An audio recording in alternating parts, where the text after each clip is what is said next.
What's going on, guys? Hope you're all doing well. Now for today's video, we've got some new details from the new Godzilla x Kong, the New Empire movie to go over. Adam Wingard, the director of the movie, recently spoke about the Showa connections from the old Toho films that helped inspire this project, and we even get a couple of new looks at the monsters. There's a lot of cool stuff to dive into, so let's go ahead and begin.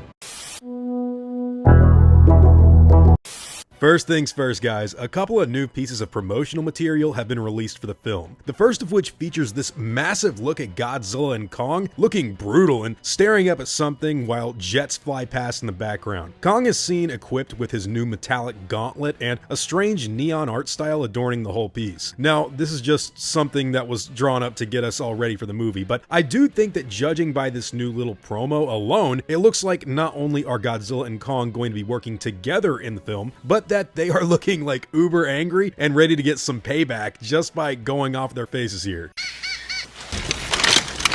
Payback time.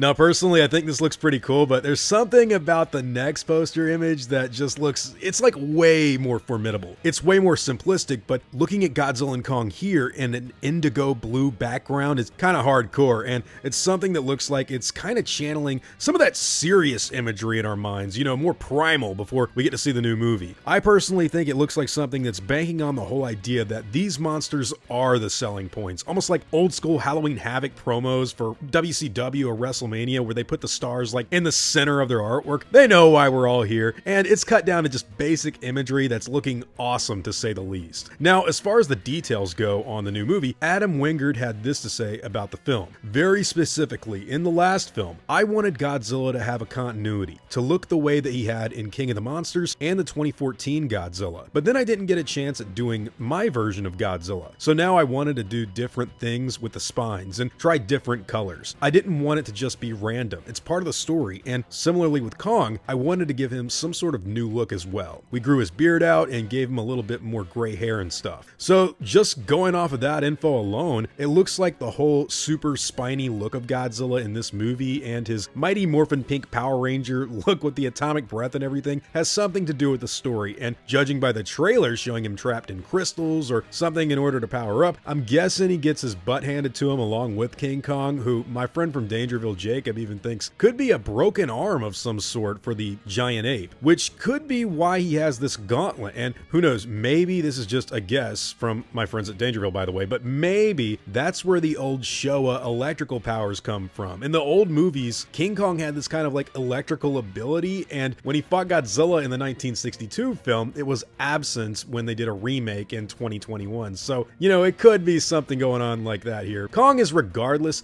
getting older, and the gray hair and longer beard are a nice touch. I think it makes him stand out. It's cool to see these guys standing out from what's come before, in my opinion, and I hope everything sticks the landing the way people want it to. The filmmaker went on to say that one of the incredible things about Godzilla is that the character has existed in so many different ways and interpretations in the Toho films. I'm a huge fan of the whole spectrum, and I've always really enjoyed the late Showa era, which for those of you who don't know includes things like Mechagodzilla, Gigan, Megalon, and Titanosaurus. There are so many big ideas, and they have such epic fun with these larger-than-life characters. In Godzilla vs. Kong, we paid homage to that epic tradition, including a handful of Easter eggs for the hardcore fans. And while I don't want to give anything away, we definitely work in a few things for the Toho fans in the new film as well, so keep your eyes open. Now, straight up, this is exciting to me because I love most of the Godzilla movies too, and one thing that I think could go over really well with people is more of that old-school Showa inspiration that most of the older demographic in their 40s, 50s, 60s, or even 70 years or older, they love that stuff as well. Part of me wonders what kind of Easter eggs they could have in this new movie in comparison to Godzilla vs. Kong, because while I doubt we will see something like a Mechagodzilla 2 or King Caesar in the movie, I think the potential of having moves and power-ups or abilities that Godzilla has done before in those films, it's like a big possibility. What do you want to see, by the way? Do you want to see Godzilla flying, doing the drop kick, using electrical energy himself? I mean, I don't know, it could go anywhere, guys. So, like, look, I've given what I personally think, which is, you know, this stuff is exciting to me, but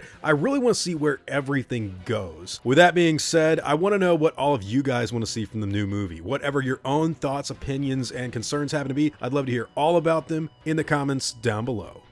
Let me tell you something, brother. Thanks for taking the time to watch this video. I really appreciate it, and if you'd like to see more, don't forget to like, subscribe, and hit the bell notification so you can be updated when I put out new videos. God bless you all. Christ is King. I hope you all enjoyed your time, and as always, take it easy.